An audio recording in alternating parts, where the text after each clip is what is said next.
What's going on, everybody? This is Spiritually Biased.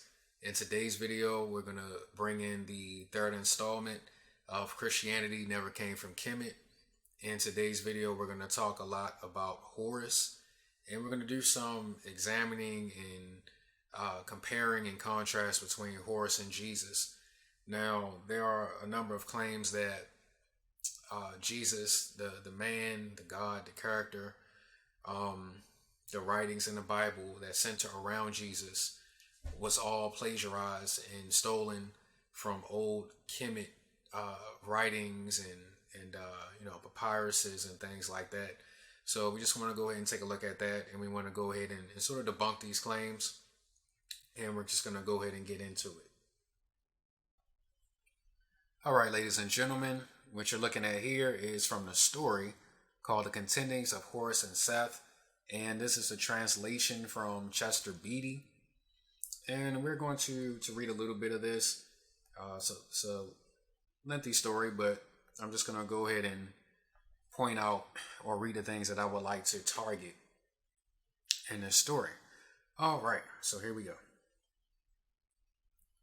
Thereupon Seth spake unto Horus, Come, let us pass a happy day in my house, whatever that means. Thereupon Horus said to him, I will do so, verily I will do so. And when it was eventide, the bed was spread for them, and they twain lay down. It's a little suspect, but let's keep reading. And in the night, Seth caused his member to become stiff. Okay, no longer suspect. Now we know what's going on. And he made it go between the loins of Horus. Thereupon Horus put his two hands between his loins and caught the seed of Seth. Thereupon Horus went to speak unto his mother Isis. Come unto me, O Isis, my mother! Exclamation point. So he's a little excited about what just happened. Come and see this which Seth have done to me. Another exclamation point. He seems very excited. All right, about his little encounter.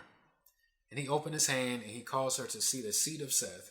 And she cried out loud, and she seized her knife and she cut off his hand. She cast it into the water, and she drew out for him a hand of like worth. Thereupon she took a dab of sweet ointment and put it upon the member of Horus. Thereupon she caused it to become stiff, it having been put into a pot, and he made his seed to run down into it. Thereupon Isis went with the seed of Horus in the morning to the garden of Seth. All right, let's stop.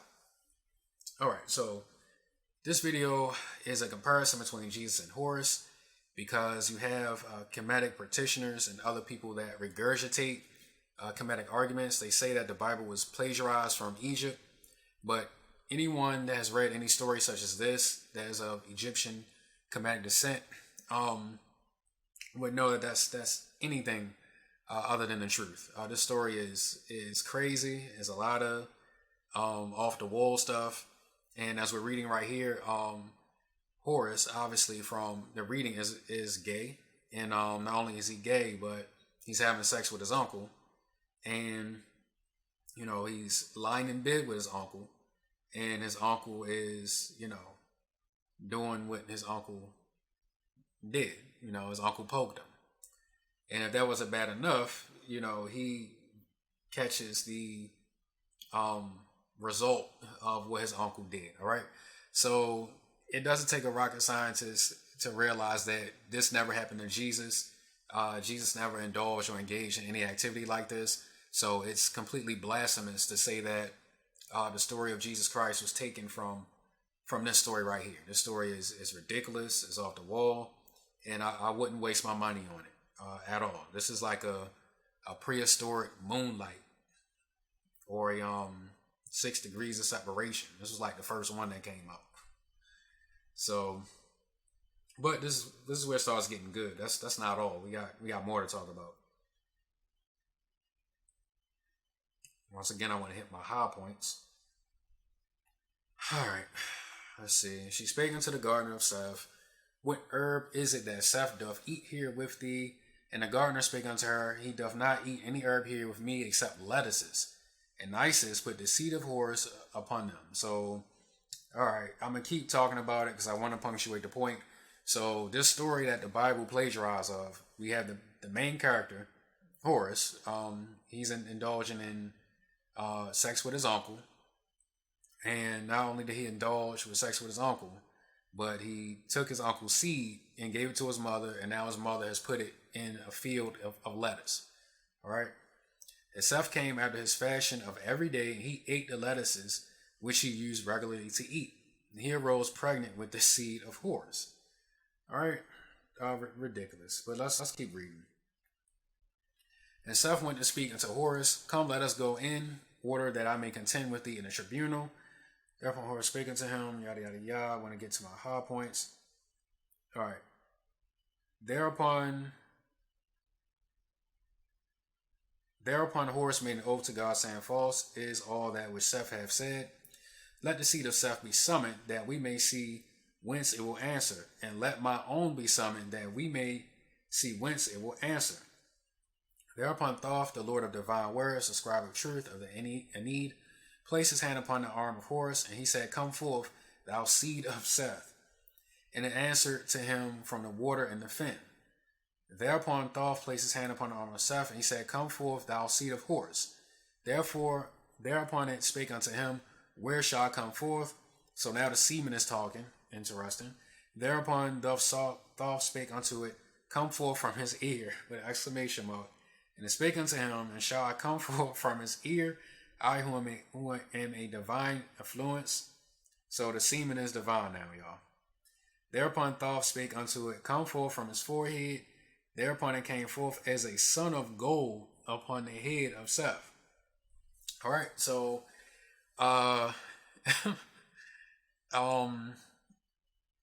obviously at this point we should know that from reading this, there's no comparison between this story, which seems to be a sort of like a romance novel, a little bit. But a couple of things that you want to take note of is that Horus and Seth, or Seth rather, was willing to go before the elders, whoever these people were, and to tell these people that he had sex with Horus. And to prove he had sex with Horus, he commanded the semen to come out of Horus. All right. So this thing was normal for them. This was normal for them. This is what these people did. This is what these people did. So in this particular setting, it was normal to talk about stuff like this. So this is something that these people indulged in. This is what they engaged in. And the only thing that was, detested was if you were the taker and not the giver. All right.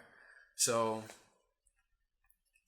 also, I want to talk about the son of gold. Now, don't quote me on the son of gold part, but when I look at Egyptian papyruses and things like that, and I see like this little disc around their head, reading this story, I'm assuming that this disc of gold upon their head is actually semen, I guess. But, let's read this. Thereupon Seth was exceedingly angry, and he stretched forth his hand to lay a hold on the son of gold, all right, which is the semen.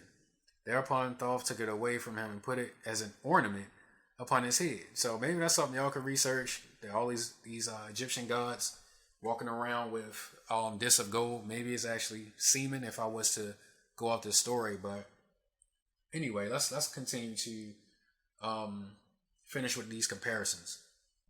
Horus and Jesus were both adorned by 3 kings. Horus and Jesus both had 12 disciples. Horus and Jesus were both born on December 25th, and they were both crucified. So according to the Bible, there is no scripture whatsoever that says or states that Jesus was born on December 25th. And on top of that, Horus, there isn't anything that suggests that Horus was crucified, or in his story, so to speak, it doesn't mention him being crucified. All right, so let's read a little bit about crucifixion. In antiquity, crucifixion was considered one of the most brutal and shameful modes of death, probably originating with the Assyrians and Babylonians. It was used systematically by the Persians in the 6th century BC. Alexander the Great brought it from there to the eastern Mediterranean countries in the 4th century BC, and the Phoenicians introduced it to Rome in the 3rd century BC. It was never used in pre-Hellenic Greece. The Romans perfected crucifixion for 500 years until it was abolished by Constantine I in the 4th century AD. All right. So it's not something that you even see that is commonly used amongst Egyptians within of itself. But I want to go ahead and harp on Jesus and Horus being adored by the three kings.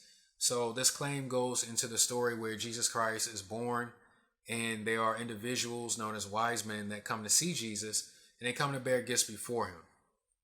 All right, so the story or the claim of Kemet practitioners is that both of them had three wise men or three kings that came to see them. Now let's see what the Bible actually says. This is Matthew chapter 2. Now when Jesus was born in Bethlehem of Judea in the days of Herod the king, behold, there came wise men from the east to Jerusalem, saying, where is he that is born King of the Jews? For we have seen his star in the east and come to worship him.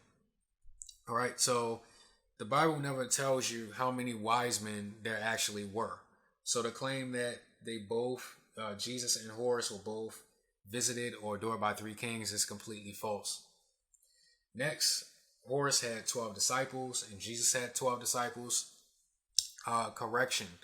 Jesus never had 12 disciples. What Jesus had was 12 apostles. The 12 apostles were still disciples, but the apostles within of themselves didn't make up the whole body of disciples that actually followed Jesus. So this is Luke chapter 10. I'm just going to read one verse from chapter 10 because that's all that we need to. So with that being said, Luke chapter 10 verse 1. After these things, the Lord appointed other 70 also, and set them two and two before his face, into every city and place whither he himself would come. All right. So the Bible clearly says that Jesus sent out 70 other disciples. So Jesus had more than 12 people that were just following him. So this is another bogus claim that is spat out by Kemetic practitioners.